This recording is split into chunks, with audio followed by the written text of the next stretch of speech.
السلام عليكم، مرحبا بكم من جديد في قناتكم جوهر الحياة. اليوم سوف نتحدث على أطول برج في إفريقيا الذي سوف يكون في المغرب. أطول برج في إفريقيا بارتفاع يصل أو يفوق 250 متر. برج ضخم جدا، متواجد في الرباط، ستواجد بين مدينتي الرباط وسلا. هذا هي صورة البرج بقرب من المسرح الكبير بالرباط.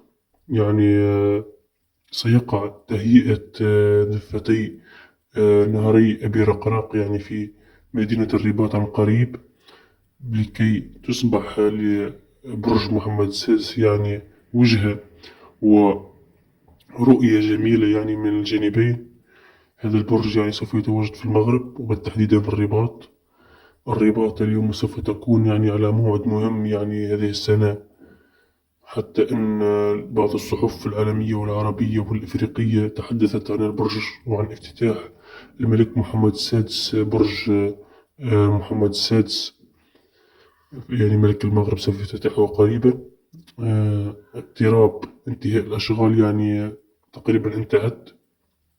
برج سوف يكون موجه للخدمات، موجه لشقق، ولديه العديد من المزايا، وسوف يكون معلمة سياحية على حد قول إحدى الصحف الإفريقية والمغربية أنه سوف يكون معلمة سياحية في مدينة الرباط.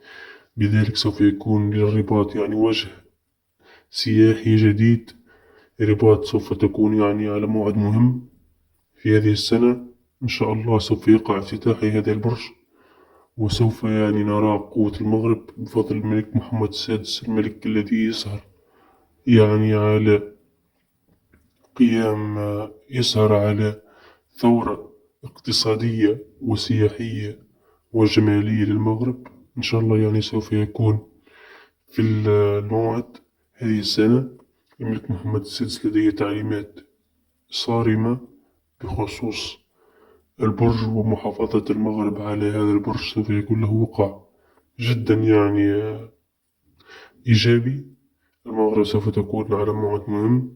الملك يسبق له أنه افتتح المحطة الطرقية بالرباط العام المقبل، هذه السنة سوف يفتتح برج محمد السادس.